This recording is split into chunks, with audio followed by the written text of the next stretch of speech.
Hello everyone and welcome to the Tea Crane. I'm Tyas Sosen, and in today's video I want to talk about an aspect that is very important and very dear to me.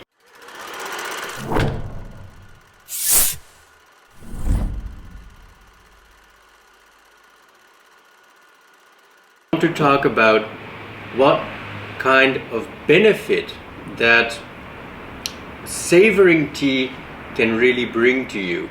We all know that there are different benefits to drinking tea, that tea is good for your health, that it can relax you, that you can find a peaceful moment in your hectic day, and that tea can help you create that moment. But there is another aspect of tea that I also find very important, and that somewhat really relates to all these aspects. The aspect of physical health, mental health, the aspect of spiritual well-being, the aspect of creating moments in your day that you can relax and feel more at ease. There's an underlying factor to tea drinking that I think is very important to look at.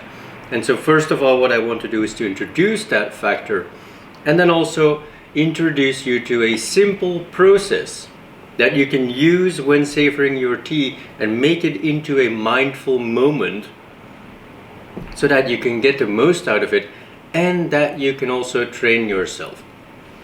So, as you know, at the Tea Crane, the teas that I serve or the teas that I have on offer are mostly teas that have a very profound energy or an essence of themselves, because they've been grown in absolutely natural conditions, under absolutely natural circumstances, with absolutely natural methods. And the farmers that I work together with, they also see to it that this energy and this heritage of the tea is preserved. So for example, if we look at teas like the teas in Mandokoro, for example, or the Sencha that I have on offer from Kasuga in Gifu Prefecture, those teas are seed grown, the soil hasn't been adulterated, the tea trees haven't been adulterated, there's nothing being done to the tea that could affect it in any harmful way. And it's those teas that I find very important. And those teas are also teas that again help you on your journey, on your expansion of your personal well-being, your health, your spiritual well-being, on all aspects of your well-being. Basically what happens when you drink these pure and very essential teas is that you receive the energy of the tea that is imbued in it. And by drinking the tea, by savoring the tea, by interacting with the tea, that energy transitions onto you, and because you drink the tea, it becomes part of you, its energy also becomes part of you.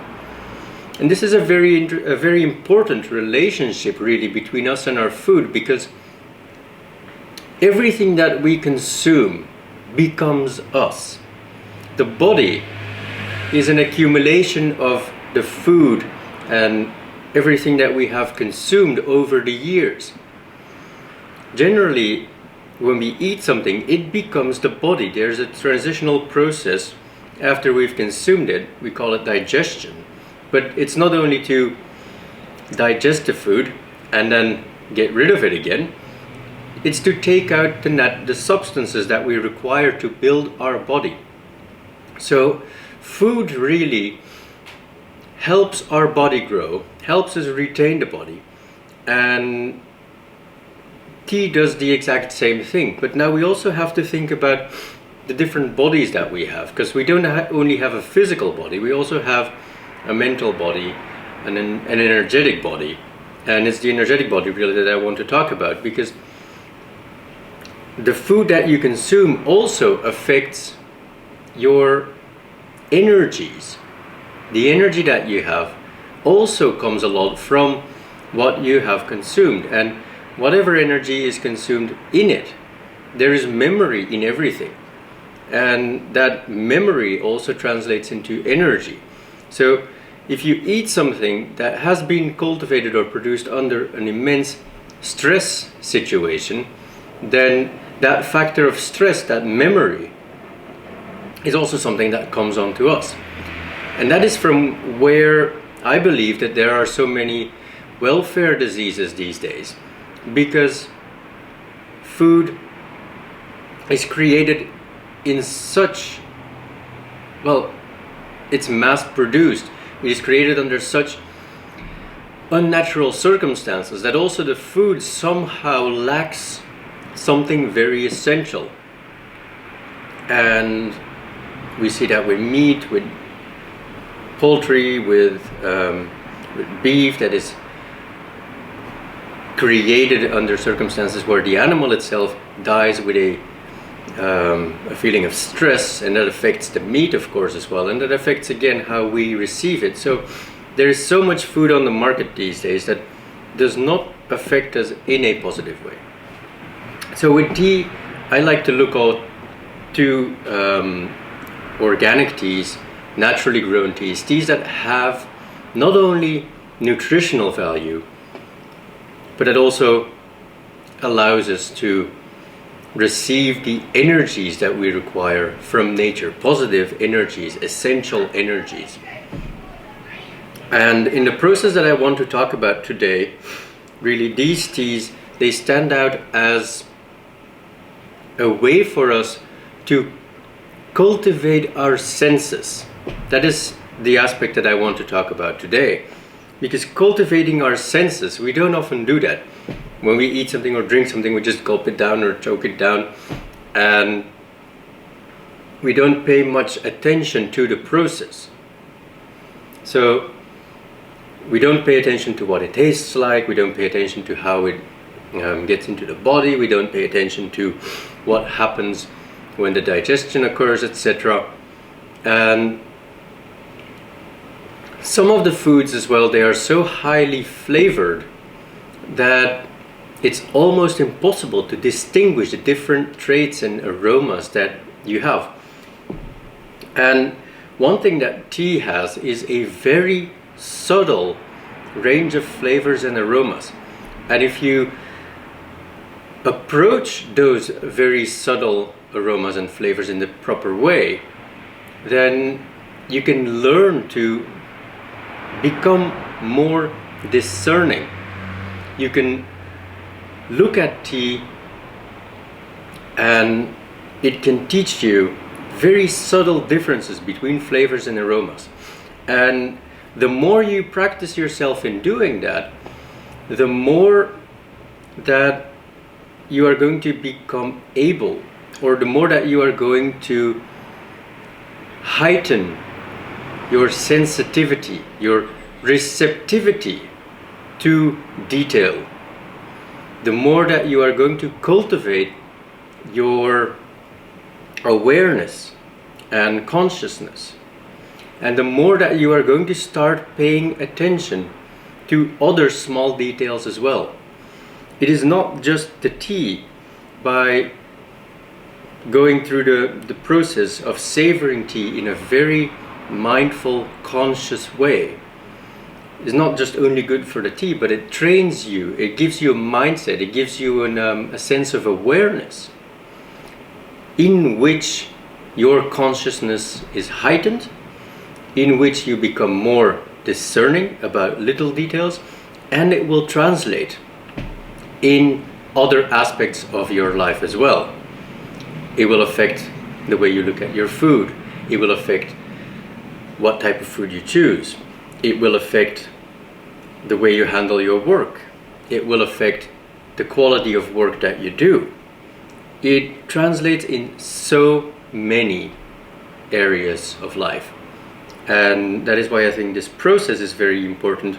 But it's also important to know what tea can do for you, and especially if heightening your senses or becoming more sensitive, then tea, well, if that is a goal, then tea is definitely a tool that you can use. But I also think just the process itself, by heightening your senses, by becoming more sensitive, you become more quiet. You find an area of peace within yourself. You find relaxation. You find calm within your mind, because you are not focused on anything else. You are just savoring the tea. You are engaging with the tea. You are fully present in this moment with the tea. And then physically, the tea also has that relaxing effect. It has the amino acids, the L-theanine that gives you a relaxation. It has the catechins that helps your boost your immune system, etc. But apart from those, just savoring the tea and feeling that relaxation already also has a tremendous effect on your physical well-being, your mental well-being, your spiritual well-being, on all aspects of life, really. So I'll briefly guide you through this process, and I also invite you to, of course, serve and drink a cup of tea together with me. And I hope that you use this process, or that you at least use some of the insights that I present to you in this process in your day-to-day moment of tea, in your enjoyment of tea. And let me know in the comments if you have a certain procedure, a certain way that you like to enjoy tea. Let me know if you've tried this, how it has affected you, and let me know how you like to perceive tea, and how it has been able already to raise your awareness, to heighten your senses, and if you have any experiences with having become more sensitive in other areas, not only in tea but in other areas of life as well. So for this session, very importantly, what you are going to need is, of course, your tea ware, a cup to savor the tea from, and some delicious tea. I'm using our wild Sencha from Kamo. It has been grown absolutely natural. Also, even the weeds haven't been pulled unnecessarily, so only before the harvest the weeds have been pulled, etc. This is truly a tea that is seed grown, naturally grown, and that the farmer has chosen to let his tea bushes be dependent on the environment, dependent on nature, rather than having his interference. And what he has discovered is that the weeds that grow in between the lanes of bushes throughout the tea trees, those also regulate the soil. So every time of year, it's not always the same weeds that grow there. Sometimes a different type of weed grows in the same season, and that is because the soil needs to be regulated in a different way. Now, that being said, this is a very interesting and very delicious tea, and I would like to try this tea for today's session. And so what I want to do is to focus on going through different steps of enjoying tea. And the first step that I always find very important is that you warm up your tea ware. You warm up your teapot, your kyusu, not only to rinse it round to make it warm and to retain the temperature of the tea, but also I very much like to savor the aroma of the dry leaf. And first we savor the aroma of the dry leaf when it's cold, but having a warm teapot, you can savor the aroma of the tea again when it's warm, and the teapot will already start to heat it up, which gives off more fragrance. We can do that with the dry cold leaf as well, by when we're raising it to our nose, exhaling onto the leaf a little, and then inhaling again to get its aromas.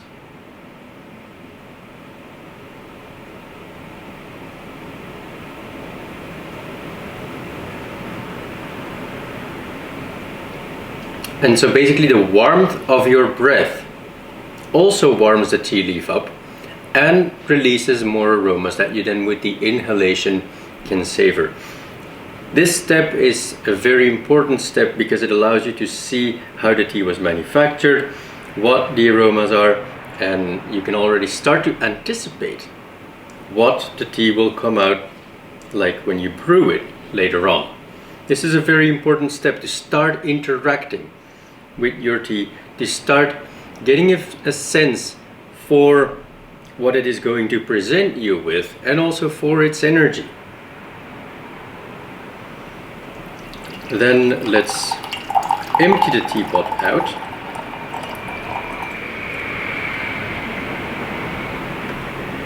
And now that it is warm, because we've had the hot water in it, let us next insert the tea. And as we do that, you can already start to sense the aroma extending in the air. I like to give it a little, close it up a little bit with the lid so that I can get a good sniff of it.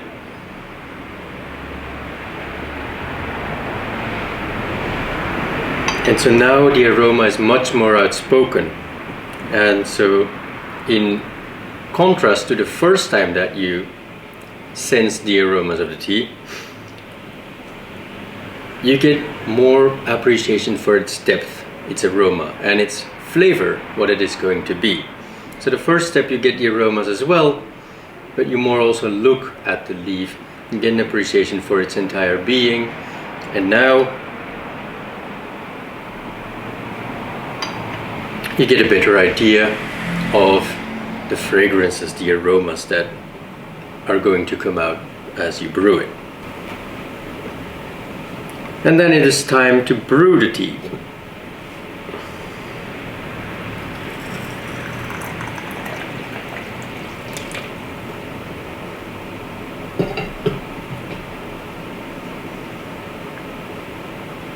Now, as I said earlier, because this is an absolutely naturally grown Sencha from Kamo, I like to play more with hotter temperatures. I brew this tea with hotter temperatures, which means that it's all just right off the boil hot water, and I brew it at a shorter period, so for a shorter duration. This releases more of the aromas again as well. Now, having gone through the first two stages, it doesn't matter really what you get out of it. What I get out of this tea is I get some citrusy notes, I get some vegetal notes, there's some clear herbs in there. But rather than being able to describe them, which is also one area which I find is more intellectual, it's an area that resembles wine sommeliérism more. And of course that is also fun to do with tea. But for this sequence, I prefer to just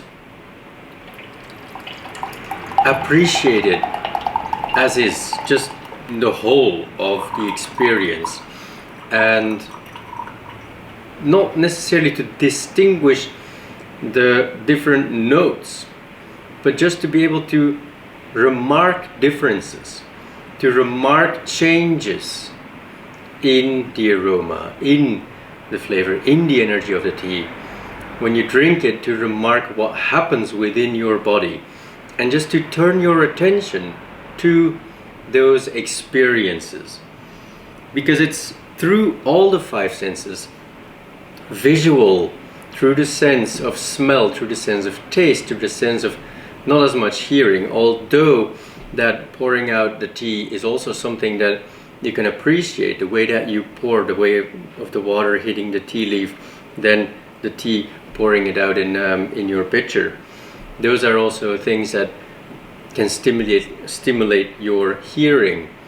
There's how you feel it come into your body and what it does into your body. Does it get into your stomach? Does it warm your stomach? Does it stay in your throat? Is it a bit cooling?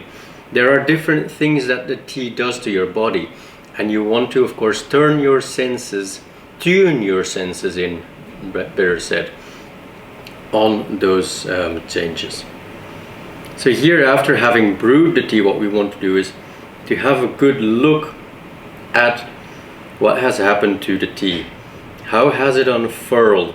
What do the leaf look like after you've brewed it? And also, how did the aroma change? Did it change from the first 2 times that you smelled the aroma of the leaf? What happened there? And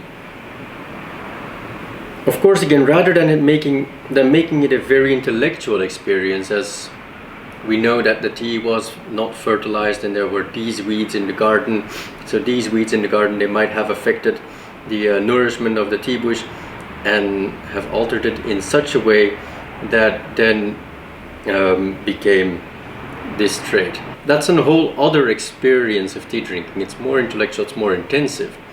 But if we want to enjoy tea for the sake of just relaxing, for the sake of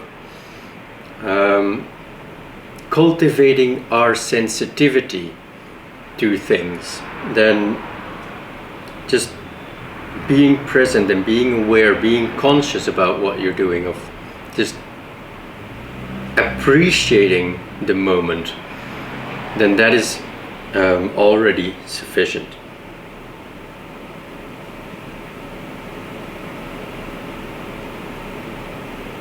And then it is time to enjoy the taste. Also, don't forget to appreciate the color of the liquor, the vibrancy. Sometimes it's a bit more cloudy, there's a little more residue in there sometimes. And just looking at that, seeing what it has come out like. The more you drink tea, the more you will also be able to see differences between different teas. And that is also something that you can enjoy, and that is very important to enjoy, really, because those differences too, you want to be able to make, it's not just, oh, it's another green tea. Now, this green tea results in a liquor of this color, that green tea results in a liquor of another color. This green tea is very clear when the brew is finished, whereas this one becomes very dark and becomes very cloudy. And so you can start appreciating these differences.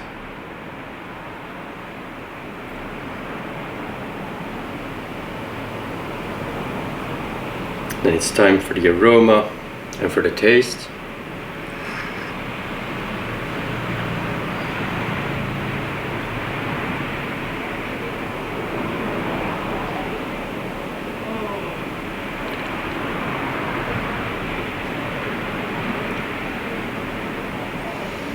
Look at what the tea does to when it enters your mouth. Which impression do you get?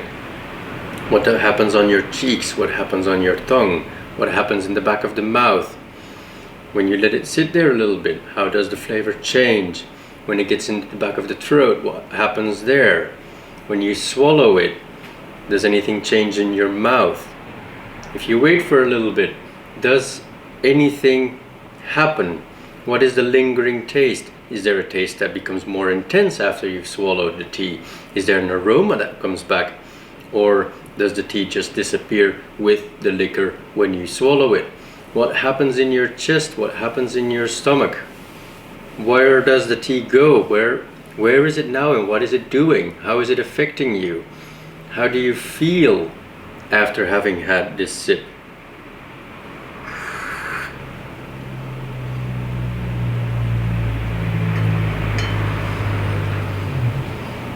Does the tea leave any residue on the lips? Does it make your lips feel a bit greasy? Is there anything other remarkable? Was it maybe a bit grainy? I'm talking about the experiences that I have that are very favorable, but there can also be some less favorable experiences. I would say those experiences are just as valuable as the favorable experiences, because any experience is an experience that you can take as a learning, and that can be a trigger for you to have a new direction for your senses to go to. So the more experiences that you have, the more that you can actually cultivate your sensitivity and build your receptivity for different traits, different flavors, different aromas, different experiences. And tea is definitely something that can help you do that. And I would say you can look at the package of a new tea that you bought and brew it the way it's supposed to be brewed as is written on the package, and then you drink that and you just enjoy that moment. But you can also experiment a lot, and with the same tea you can experiment brewing it in different ways, and it comes out in different ways, and through that you can build an appreciation and understanding for what happens to tea when it's brewed in a different way. It becomes an experience, an experiential knowing. It's not something that you just read in a book and say, okay, if the temperature is higher, there's going to be more bitters. So this tea must have been brewed very hot because it's very bitter. Well, it doesn't work like that. All teas are different. All teas respond differently. Like we respond to the tea responds to the way we brew it. And the tea trees also respond to the way it's been grown, so everything is different. Drinking that many different teas will allow you a much broader idea, much broader insight into what tea has to offer you. And these subtle differences are something that you can train yourself in perceiving. And the process that I've explained now is basically focused on putting all your 5 senses to work. Not trying to activate the mind and to think, oh, this smells like a green apple and there's some citrus, I would say lemon in there, and there's herbs. I can't really distinguish which herb it is. That's fine, but for now put that aside and let's try to just smell the leaf, the dry leaf. Look at what it is, get the aromas, get the sense, get the feeling for its presence, for its energy, and don't judge, just appreciate it. Then in your warmed up teapot you insert the leaf again, and letting the leaf warm up a little bit in the teapot, you get another sense of the aroma. You get a stronger sense, so you get more traits of it. You see if there's other things that you can distinguish, if you can appreciate some other aspects of the tea. And then it's time to brew it. After brewing, look at the brewed leaf. See how it's changed in form, in shape, how it's unfurled, what has happened to it. It gives you a lot of insight and a lot of understanding for how the manufacturer has processed the tea and what has happened through the processing. There are some intellectual aspects as well there, where if you see some brown aspects or brown dots on the leaf, you know that there must have been some form of oxidation going on. If it unfurls in a certain way and it's very beautiful, it must have all been very even, might even have been filtered out at the end. But that's not always the case. But also leaving those more aside, just having a look at it and seeing how beautiful, how natural the tea leaf is a very important step. And after that, of course, it's the time for the brew.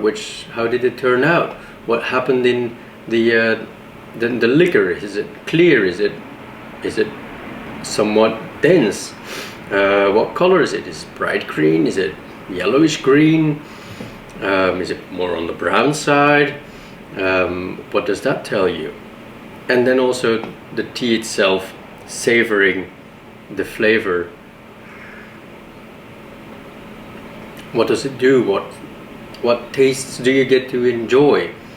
And like what I did now, you could also just let it be a moment, just meditate a little on the first experience that you had. See what happens in your body after you've drunk it, and then letting your cup stand for a while, it cools down a little bit. And what does the cooling down again do to your tea? And rather than just registering and writing all this down and making a study out of it, it becomes an experience, something that you know from having been there. And if you are fully present in these moments, if you create these moments with full passion, with full appreciation, presence, and consciousness, then full awareness, I would say, then really they will register and they will enter your memory, and you will just know and cultivate your understanding. So that is how I like to enjoy tea. That is one of the big benefits that I see tea can do for you. And I would very much wish anyone who is already enjoying tea or who seeks to enjoy tea to a deeper level to experiment with this and to create this kind of mindful, calming, sense heightening, awareness cultivating approach to enjoying tea. And enjoying is really what it is all about.